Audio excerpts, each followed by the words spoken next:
On the 5th of September 2014, Tea Time 1977 happened all over again with Phillip Hinchcliffe Presents. Now, 2014 was an interesting year for Big Finish because it was a year me and Luke got into Big Finish, but there was three big box sets out in this year. One was the Fifth Doctor Adventures, the others was the World of Doctor Who, and of course, Phillip Hinchcliffe Presents. I mean, this And was big in more ways than one. yes, This was both thick on the shelf, 6 CDs, 5 cases wide, £55. We'll come back to that point.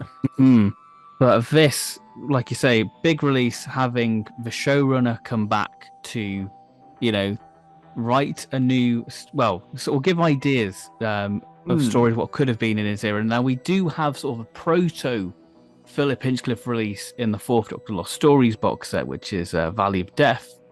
Um, Which is where this range has its origins, really, because yes, Big Finish turned to Philip and said, "So, you got any more old ideas lying around we could turn into lost stories?" And he was like, "Well, no, but I could come up with some new ones for you if you want." and that spawned Philip Hinchcliffe Presents. And Hmm. this was an exciting occasion because obviously with the relaunch, we've seen Big Finish play around with format. Up until this point, the Fourth Doctor stuff had been mainly 1 hour. Aside from the Lost Story box set, that doesn't really count because that's like a special thing in its own right. Whereas the Hmm. Fourth Doctor had just been stuck in the two-part format. So this was us getting authentic slice of Fourth Doctor with his TV run with four-parter and a six-parter. Hmm. So it felt like, well, we're going really authentic. Like this is authentic as you possibly can get with a Big Finish. Yeah, I mean, four-parters were fairly commonplace for Big Finish at this point as well. Look at the monthly range from this year. That's 13 of them alone. And then a six-parter, though. That's a Mm-hmm. rare thing at this time in Big Finish history. That was something quite exciting. Whereas, funny enough, now you fast forward, we've actually got more six-parters this year than four-parters, Yeah, which funny how things switch around there. But yeah, at the time, the idea of a six-parter was very exciting. I mean, whenabouts did you pick this one up? Because I didn't get it when it originally came out. I wanted it. I was excited by it. It drew my eye, but I couldn't justify that price yeah. for quite a while. I ended up getting it when it went on sale in 2016. How about you? I got it for Christmas 2014. This was like one of my big Ah, presents. yeah. And I have vivid memories of listening to it by the Christmas tree, with the fire lit and roaring fire going, and listening to classic Tom Baker with my dad. And it was just a magical experience for me. Mm, That's definitely the vibe for a Yeah, it box was set a like really, this. especially for Ghost of Gralstead, because that is really playing in the sandbox of Victoriana. It's your Seeds of Doom style house in sort of these oddball characters like Ghostlight, um, Mm, Grave Robbers, all that stuff. It's right out of the Hinchcliffe era. yeah. But then, I mean, it's funny you mentioned Ghostlight because obviously these were adapted by Mark Mark Platt, Platt, who wrote Ghostlight. yeah. And it certainly goes to some high concept places. Like, I suppose part of it is Hinchcliffe playing with the fact that it's audio. This is stuff that he wouldn't have been able to do on TV. But yeah, they go to some weird places, these Philip Hinchcliffe present stories. Mm. Sometimes almost surreal. And yeah, I don't know Especially how I God of feel about it. Phantoms. Sometimes, yeah. There are times when characters just feel like they're acting a bit weird and like not reacting to things how they reasonably should be. Yes, I don't know how to describe it. we Yeah. should mention this. This isn't really a review of the first box set. This is kind of a general 10 years later Yeah, I look um, back. look back. Let's look at the range, what we like, what we don't like, and talk a little bit about the stories as well within Mm, it. I'm sure we'll get to review these stories some point down the line. yeah, I mean, It is mad this is 10 years ago, though, because this was probably the box set of 2014. This Yeah. was the That or the box Fifth set. Doctor. Yeah. This was the box set that always drew my eye when I went on the Big Finish website. Before I'd even got my first releases, I was looking at this one. Had it been in a bundle with Series 13, Or I Series may have 3. ended up. Series. Bloody hell. Yeah. Yeah. Series 3, I may have ended up going for that. But, it was with Series 4 instead, not 14. Mm. And I ended up going for the monthly range subscription at that time. And I remember the Vortex cover being done like a Radio Times cover. So Mm. it just was really sort of screaming at you, going, This is 1977 again, guys. Check it out. This is a big Yeah. deal." That was sort of like the promise of the Fourth Doctor Adventures But it for was a the long while tagline. before that. Yeah. And I don't think any of them quite lived up to it in the way No. that this did or tried to. Yeah. Mm. I think Fourth Doctor Adventures were very much doing their own thing. And I don't begrudge them for that, because I think when it came to Series 3, that really did work in their favour. Yeah. Whereas here, it's sort of harkening back to that. Mm-hmm. And at the same time, it's Hinchcliffe doing things a little bit differently. But at the same time, Ghost of Gralstead has a lot in common with Talons, and Devil's Yes. Armada has a lot in common with Mask of Mandragora. Hmm. It almost feels like remixes of his originals, I suppose. Yeah. With new layers added on, things that couldn't have been done on TV now realized fully on audio. Yeah, it's some wild stuff, these stories. I think Devil's Armada has this, could almost sort of fit into sort of RTD 2 in the form of the imps being from like this sort of fantasy interdimensional thing. And I love that it's a story playing with 16th century England paranoia of witchcraft, and how they view sort of the Catholics and the imminent invasion of the Spanish, like that paranoia, and you have the imps sort of feeding off it. It's a very rich idea, and the Tom Baker gives a wonderful performance of sort of the disgust that they're about to burn people, and sort of the witch hunting. It's really top-notch stuff. I think Devil's Armada is my favourite of the first box set. Yeah, I'd agree, and I think there's sort of the second half where you have them on the actual Armada, and the sound design is just so epic for it, with sort of the battle going on. Yeah, as we say, definitely going to places that they wouldn't have been able to on TV. Definitely not. Which, no, is probably the point of Big Finish, really, isn't it? Yeah. To take these classic Doctors and put them in these situations. I mean, you can imagine it as authentic as you want, but the scale, it's open to you, how you interpret it. Yeah, the options there.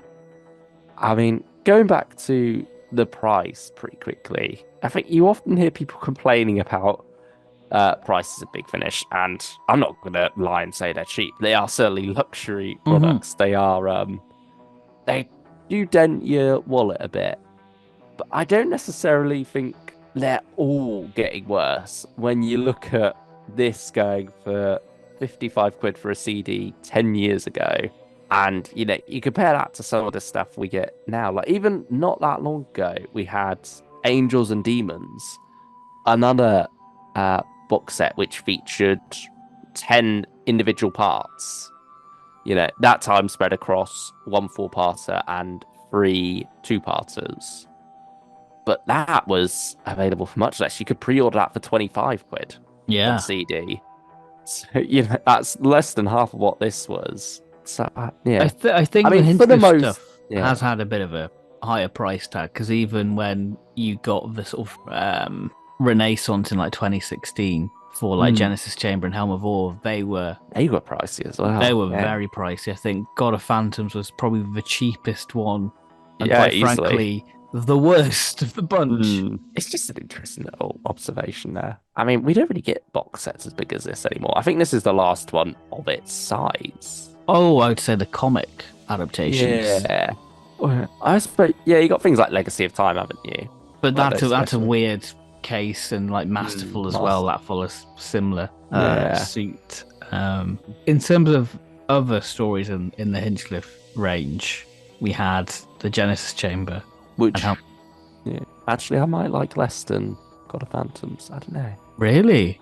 Hmm. I'd have to go back to that one. I don't remember having a good time with it. Yeah. And Helm of Ore, I like though. I think Helm of Ore's the best outside the first box set. I think it's got an interesting story within it. Yeah. Funnily enough, the four parters are probably where this range excels a bit more. Hmm. I'd say Yeah. so, yeah. Yeah. I mean, speaking of six parters, I think it's fair to say the one that does it best is the Ghost of Gralstead. Yes. But even that, I think, has some issues with. Part 5, especially. Yeah. When you look at Seeds of Doom, it does this thing of sustaining six parts by having, a change of location in there. So you got your two parts in Antarctica, and then you're back to the English countryside for parts 3, 4, 5, and 6. Here, you'd take a switch from, Victoriana London to Africa in part 5. And it very much throws the momentum of the story out the window completely for me. Yeah, I agree with that. And then it introduces its own villain. It's got its own, beginning, middle, and end, really. It's this odd little isolated part that, then you're back in Victorian London for part 6. And yeah, it just all feels a bit weird after that point. I could see the argument of that change to keep momentum, but I don't know if that was the way to go about it. Yeah. Because, it's a bit of whiplash, really. But, I mean, Ghost of Gralstead, up until that point, I think has a lot going for it, those first 4 parts. Yeah. It's one of the darkest Doctor Who stories out there, I'd say. Yeah, possibly even darker than what Hinchcliffe could get away with on telly. Because I guess he doesn't have the restraint of Mary Whitehouse here. Yeah, that's very true.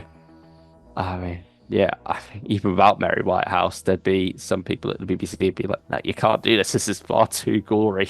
Yeah. Because, there's certainly some interesting imagery in this one that I'm almost surprised it didn't get the Torchwood tag of contains adult and disturbing content because, it does. Hey, Goth Opera did. But But I guess, there was more of a stomach for it back then. But I mean, do you think we'll see this range continue one day? Because certainly they seem to take some longish gaps between box sets. Yeah. I think it's as and when Hinchcliffe has his ideas. Like, he's not forcing it. I mean, God of Phantoms was a complete surprise back in 2021. Because I think the range had stopped in 2017 with Helm of Ore. Was when Helm of Ore came along. So that would have been 4 years between those. So, I mean, we're still not 4 years out from God of Phantoms yet. I think with it being sort of the anniversary of Tom, we possibly could see something. Yeah. So we'll just have to wait and see. I mean, despite my mixed feelings towards this, I do hope so. Yeah, because it's a weird one because though we're not a fan of the range, we're always going to show up and support it. We always get sucked in, don't we? Yeah. We always see, the announcement and get a bit hyped. The story seems intriguing. And, we're gluttons for punishment with this range. Yeah, we really are. We always hope that we'll be pleasantly surprised. And maybe we will. Maybe the next one will be back to box set 1 quality. It's just the vibe of it, isn't it? You think, Phillip Hinchcliffe, how could he possibly let us down? The first box set, currently $44.99 for download from bigfinish.com. The CD is out of stock. I would recommend waiting for a sale because, it's one of those releases that I think goes on sale fairly often. Yeah, if you're it's a intrigued, sale, yeah. Despite everything we've said about this, I mean, it's always one of those things that's worth just checking out for yourself. Yeah. And there's certainly, it has its fans. It's just funny looking back to this time in Big Finish history. You can see sort of the winds of change happening and slowly creeping in. Yeah, just the nostalgia for being at that point in knowing about Big Finish, not having checked out too much, not knowing quite what it's all about yet. It always Yeah. takes me back when I listen to this box set or just think about this box set. Listening to that trailer, I must have listened to that so many times before I got this. There was something about how I imagined this to be. Hmm. And, that anticipation, that hype on the build up to it. Seeing those individual covers, they're gorgeous. All of that, I almost enjoy more than the box set itself, really. Hmm. It's like Christmas, this box set. Yeah. You enjoy the anticipation of it more than the actual event, perhaps. Yeah. That's a good way to But sum it up, really. yeah, that is Philip Hinchcliffe Presents in a nutshell. Let us know your thoughts on this range. Can you believe it's 10 years old now? Well, let us We know. definitely can't. No, no, we can't. We're in denial. But yeah, let us know all those good thoughts you have in the comments below. And we shall see you all next time. Goodbye, everyone. Bye bye.